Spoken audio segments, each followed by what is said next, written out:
Think you know the whole story? Turns out you were probably taught the half-truth. Welcome to Half-Truths. Picture a foggy night in late Victorian London. The gas lamps are flickering, casting long, dancing shadows across the cobblestones. You are walking past the high iron gates of a local cemetery. The mist is clinging to the ground, swirling around the headstones. It is the graveyard shift, the dead of night, and the city is silent. Suddenly, a sound cuts through the damp air. It is a sharp, metallic ting. You freeze, you listen closely, your heart hammering against your ribs. There it is again, a bell ringing from inside the cemetery. But there is no one there, no priest, no mourners, no groundskeeper, just rows and rows of fresh dirt and stone markers. You realize with a jolt of horror what is happening. Down below the earth, 6 feet under the wet soil, someone has just woken up. They are trapped in the pitch black, in a wooden box, with the air running out. But thankfully, their family paid for the premium package. A string was tied to their finger, threaded up through a copper tube to the surface, and attached to that bell you hear ringing in the wind. You rush to the plot, grab a shovel, and alert the sexton. You dig frantically until you hit wood. You pry open the lid, and there, gasping for breath but very much alive, is the poor soul who was almost lost to a premature burial. They have been saved by the bell. It is a fantastic story. It is visceral, spooky, and historical. It gives us a shiver of delight because it connects a common phrase we use every day to a terrifying reality of the past. It turns a boring idiom into a gothic survival story.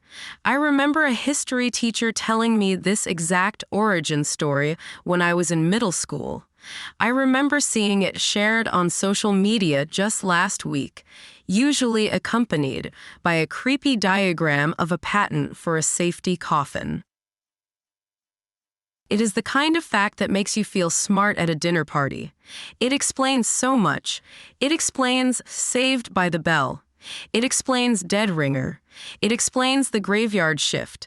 It ties them all into a neat, macabre package about our ancestors' fear of being buried alive. But I have to ask you to pause that movie playing in your head. Stop digging up the grave.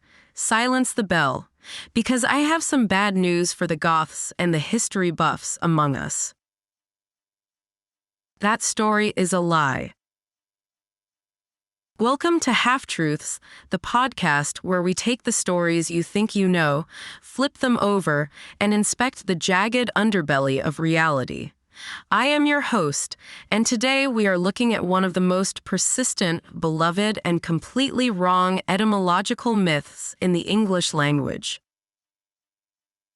We are going to talk about safety coffins, boxing matches, racehorses, and why human beings are biologically hardwired to prefer a complicated lie over a simple truth.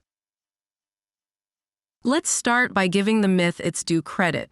The reason the Saved by the Bell story persists is that it is rooted in a very real historical anxiety. Part A of our story today is the fear.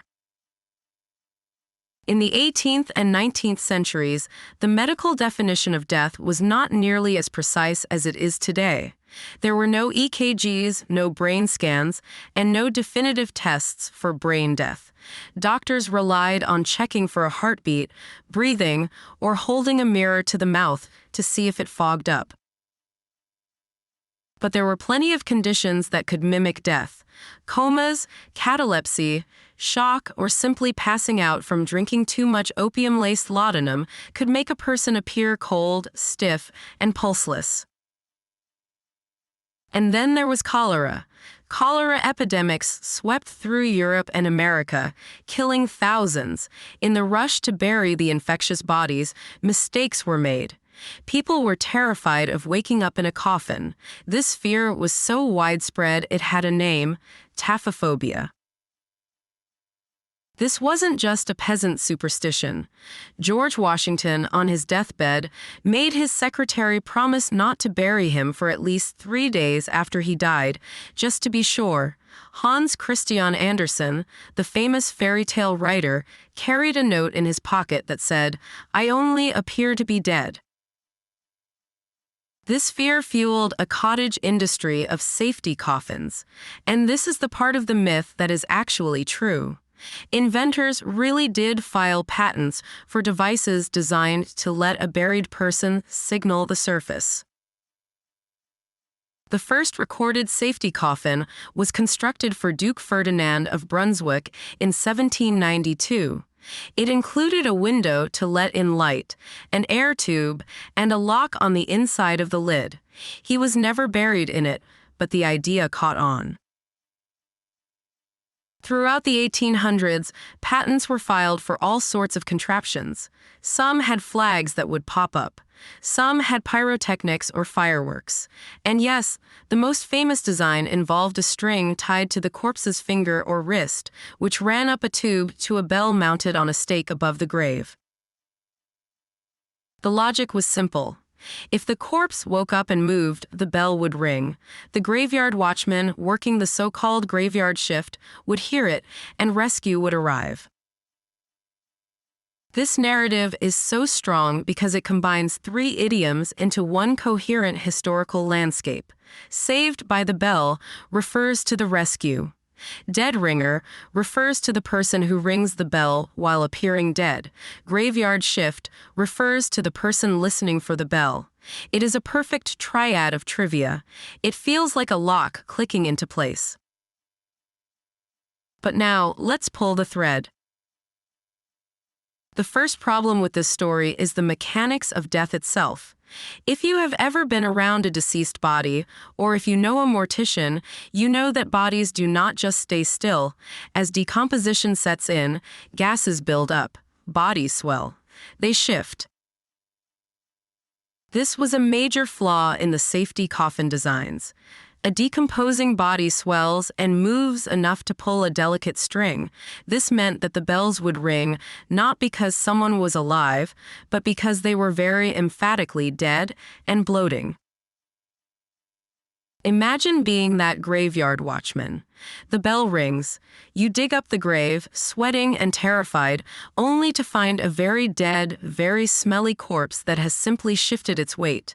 After the 3rd or 4th time this happens, are you going to keep digging, or are you going to cut the string?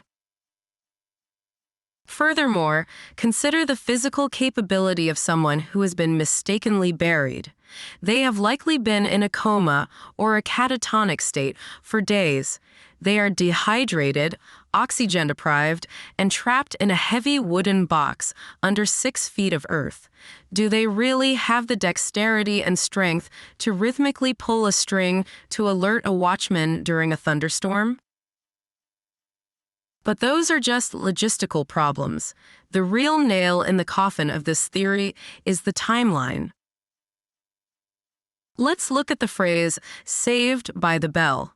If this phrase came from Victorian safety coffins, we should see it appearing in literature or newspapers in the early to mid-1800s, specifically in the context of cemeteries. We don't find it in 1850. We don't find it in 1870.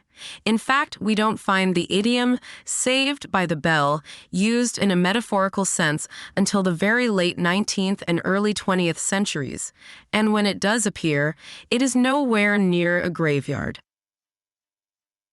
It is in the sports pages. This brings us to part C, the real story.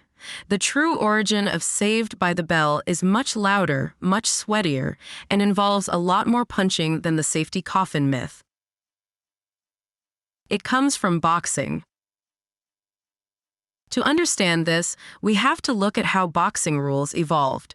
In the early days of prize fighting, under the London prize ring rules of 1838, a round didn't have a time limit. A round only ended when a man was knocked down. Once he was down, he had 30 seconds to get back to the center of the ring, or scratch, If he couldn't, the fight was over. But in the latter half of the 19th century, the sport wanted to become more legitimate and slightly less barbaric. Enter the Marquess of Queensberry rules, drafted in 1867. These are the foundation of modern boxing. The Queensberry rules introduced three crucial things: padded gloves, the 10-second count for a knockout, and most importantly for us, rounds of a fixed duration, usually 3 minutes. At the end of those 3 minutes, a bell would be struck to signal the mandatory rest period. Now, imagine a fighter who is getting absolutely pummeled. He is groggy, his legs are wobbling, and he is about to go down. The referee is ready to step in, or perhaps the opponent is winding up for a knockout blow that will end the fight. Suddenly, ding, the bell rings, the round is over. By the rules, the opponent must stop punching. The fighter gets a minute to sit on his stool, drink water, smell the smelling salts, and recover. He has not lost. He lives to fight another round. He was literally saved by the bell. We can trace this in the print media of the time. In a newspaper from 1893 describing a fight, a journalist writes, "Martin was saved by the bell in the 9th round." It is literal. It is not a metaphor yet. It just describes what happened in the match. Over the next 20 years, as boxing became the biggest spectator sport in the world, the phrase leapt out of the ring and into everyday language. By the 1920s and 30s, if you turned in your homework just as the school bell rang, or if your boring conversation was interrupted by a telephone ringing, you were saved by the bell. It is a straightforward, linear evolution from a specific sport rule to a general idiom. There is zero evidence connecting it to coffins. So, if Saved by the Bell is about boxing, what about its spooky cousin, dead ringer? The myth says a dead ringer is a person in a safety coffin ringing the bell. But think about how we use the phrase today. If I say, "That guy is a dead ringer for Elvis," I don't mean he looks like a corpse of Elvis. I mean he looks exactly like him. He is a duplicate, a copy. This origin story takes us to the racetrack. In 19th century horse racing, a ringer was a horse that was substituted for another. Unscrupulous owners would take a fast, high-quality racehorse and paint it or dye its coat to look like a slower, long-shot horse. They would enter this champion in a low-level race under a false name. They would bet heavily on the long odds. The champion horse would easily win, and they would clean up. The verb to ring had a slang meaning of to change or to substitute, so a ringer is a fraudulent substitute. Now, add the word dead. In the 19th century, dead was often used as an intensifier meaning exact or precise. Think of phrases we still use: dead center, dead aim, or you're dead right. So, a dead ringer is a precise substitute. It is a horse that looks so exactly like the one it is replacing that no one notices the fraud. Over time, the criminal element faded, and it just came to mean someone who looks exactly like someone else. Again, no coffins, no bells, just gambling fraud. Finally, let's tackle the graveyard shift. Surely, this one has to be about the graveyard. This phrase is actually the youngest of the bunch. It doesn't appear in print until the late 1800s and early 1900s. Its origins are nautical and industrial. On a ship or in a mine or in a factory, work continues 24 hours a day. The shift that takes place in the deepest, quietest part of the night, usually from midnight to 8 a.m. or 4 a.m., is quiet, lonely, and still. It is as quiet as a graveyard. There is a record of the term being used by sailors to describe the middle watch because it was melancholy and silent. Later, during the World Wars, it became standard terminology for factory workers keeping munitions plants running all night. It refers to the atmosphere of the time of day, not the location. If the phrase came from watchmen listening for bells in cemeteries, we would expect to see it in the early 1800s when safety coffins were actually being patented. But it doesn't show up until almost a century later, when the Industrial Revolution forced people to work through the night. So, we have gone from a terrifying, coherent story about Victorian death anxiety to three separate, unrelated origins: boxing rules, horse racing fraud, and factory schedules. This brings us to the final and perhaps most interesting question: why? Why do we collectively reject the true stories? Why is the safety coffin myth so incredibly popular that it gets repeated in books, on tours, and on the internet as absolute fact? It is because of a phenomenon called folk etymology. The human brain is a pattern-matching machine. We crave order. We crave narrative. When we hear a phrase like "saved by the bell," our brains involuntarily search for a literal image to attach to it.